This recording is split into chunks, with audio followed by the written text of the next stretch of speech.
We're playing a CM from Iceland. Let's go. That was Iceland. E4, E5. Busch-Gass Gambit. Let's go. Take my pawn, please. Let's go. Busch-Gass Gambit accepted in our first round of Title Tuesday. Gambit glasses on, baby. Knight D3, a spicy and rare move. Most common by far is knight takes C6. After which we go D takes. So I'll talk about this a lot after. Knight D3. It's an odd square for the knight, but you saw it was attack my bishop. We're going to attack this pawn here. Bishop F3, only real way to defend it. And now let's sacrifice another pawn. As you can tell, this is a little bit of preparation. We are 2 pawns down. We are 2 pawns down, but this knight is very awkwardly placed, and this knight is very well placed. My opponent's playing as fast as me. Not sure I'd recommend it. H3, I guess they don't want me to take and go bishop G4. What I'm going to do now is probably bishop F5. So this is a lot of pressure here. Ah, wait, no, they just got their queen trapped. What are they doing? Why are they moving so fast? They just got their queen completely trapped. Damn. I kind of wanted to demonstrate a nicer win than that. What? That was the quickest win of all time in the first round of Title Tuesday. What? Okay, let's talk about this line. What's going on here? What's going on here? What's going on?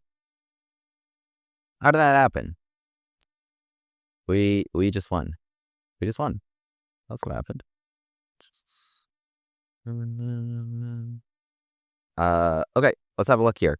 So, knight to F3, play your bishop C5. That's what shrank my accuracy score here. We got a double question mark on move 2, but the fastest win of all time. The fastest win of all time. Okay, can you still hear me? So, they took our pawn, knight C6, right? So we're hitting this knight. Let me talk about knight to F3 and knight takes C6 after. Let's look at the game, but I want to talk about the main options after. My opponent goes here knight D3, which is an interesting move. You see it sometimes. So it hits my bishop coming back to B6. Now, the benefit of knight D3 as opposed to like knight to F3, which is a more standard square for the knight, is that it does have a tempo, right? So it attacks my bishop. I can't just do whatever I want. It does have a tempo, and so white is going to get casted to here pretty quickly. With bishop E2, I attack this pawn here. They could try E5. They could, but then I jump into E4, and again, it's hard to attack. You can't play D3. I'm not really attacked. Like, it's such a weird square. F3 was also not an option because I will take on G3 next. So knight C3, I mean, I've had this position a number of times. Castles, rook E8, attacking here. And again, you can't defend the pawn with a standard move. F3 also not on the table. So bishop F3 was the only option there. And now with D5, we're going to give another pawn. So they take it, and knight to D4. This is interesting. Because we're 2 pawns down, but I kind of like this position a lot. Like, for example, my opponent plays this one move H3, which didn't make a ton of sense. Now after bishop to F5, right, the knight can't move, as we established in the game. For example, let's say they play something like B3, trying to get the bishop out somehow.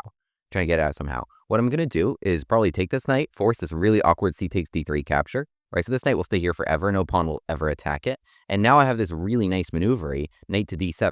Right, so let's say they continue with their stuff. Now I come here, knight E5, and I'm pressuring this bishop. I'm going to attacking it 2 times. So like pawn takes F3 would be forced. So like, let's say it moves. Now I can jump out something like, okay, engine likes this move, knight G6. I mean, I was just thinking something pretty standard like queen to H4.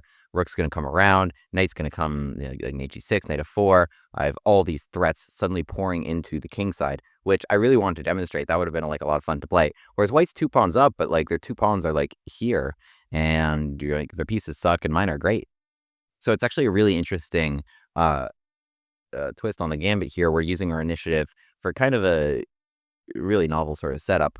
And you'll note in this position, like, but white didn't even have like a standard option like rook to E1, because after something like knight takes F3, they're gonna have to go G takes F3 here, because their problem is queen takes F3, and they're not gonna have this rook defended enough. The rooks aren't coordinated. Their bishop is jammed in by the pawns that can't move out the way.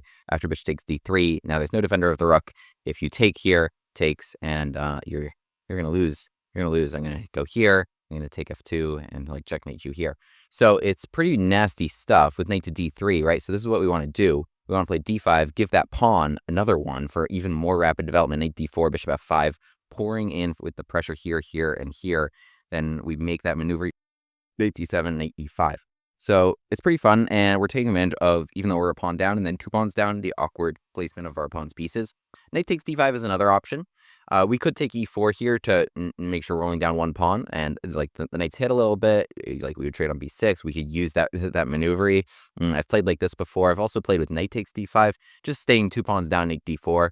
I will say this trade is a little beneficial for white because they can try to play something like c3. I think not at this moment. Yeah, not at this moment because this knight gets hit. This is not a fun trade for white. Otherwise, like any knight move and they get trapped exactly as they did in the game. I never even finished what happened in the game. But what happened in the game here, bishop f5, okay, they moved the knight. I mean, it's just ridiculous. Bishop takes c2. Their queen is immediately trapped. Yeah, you can't play that fast when you don't know the opening, especially against the power of the Busch-Gass Gambit. Yeah, I mean, the more standard options for white here. So knight takes c6, let's talk about that first. So it resembles like a Stafford capture of sorts, right? Let me just make sure I'm not going to miss the next round. Okay. Please add emote only mode. / emote only. Okay. So d takes c6. It looks like a Stafford, right? So the Stafford coming out of this opening, knight to f6, with the Petrov, this position, which, I mean, pretty much almost every time your next move is bishop to c5 anyway. So having it first presents us with the additional option a lot of the time to play this with a move like f5, and then follow that with knight to f6, not blocking the pawn. And then with that trade, you have more files with which to work. And of course, we have all the same fun ideas in the Stafford of just going after f2, using the fact that d takes c6 opened the defense of this knight so that it can't be captured by the queen. So we have this square. Also, d4 is not an option because we opened the queen so that we control that square. Now, when we hit f2, like we have this. And it's all because the knight's not here, right? If the knight were here, remember, it traded itself over there via here. If the knight were here, they'd have d4 first of all. We couldn't go queen h4. They'd have h2 defended, but none of those things are true here. We're attacking h2, and then here we can just take f2 with all those threats. So you know all those fun stuff is still possible. And like let's say they take that away here, like the knight g4 option. Something we can do instead is go with f5 now, and then with like say all this open, knight to f6 castles. We bring the rooks here. We can still have like a ton of fun in these positions. Otherwise, knight to f3 is another option to dodge this trade, right? So you don't want to give me the powerful d takes c6 capture. Now you bring the knight back to f3, you're reintroducing d4 as a threat. So what we do here is we play you with d5, takes, right? So again, they don't have d4. We now control it 3 times. Knight to c3, hitting the queen. Still, they won't have d4, because if they do it here, we can actually just take it, and we won't be down any material whatsoever. So, you know, they should play something like bishop e2, bishop g4, and still if they play like d4, we can castle actually now with the pin. A lot of pressure here, and something we can start to look for is this reroute of bishop to d6, trying to attack h2 like this. And then if they play like h3, we can look at sacrificing the bishop right there. Otherwise, try to force g3. Okay, and now we have lots of fun attacking ideas, f5, f4, pressure here. So, you know, we have fun regardless in the Busch-Gass Gambit. There's no way they can play to not hand us an initiative really whatsoever. And that's why I played Until Tuesday. Subscribe. Check out the original Busch-Gass video for full repertoire breakdown. William Grave, the Gambit man, takes his seat at the board. e4, e5, knight f3, bishop c5. The Busch-Gass Gambit on the board. On with the Gambit classes.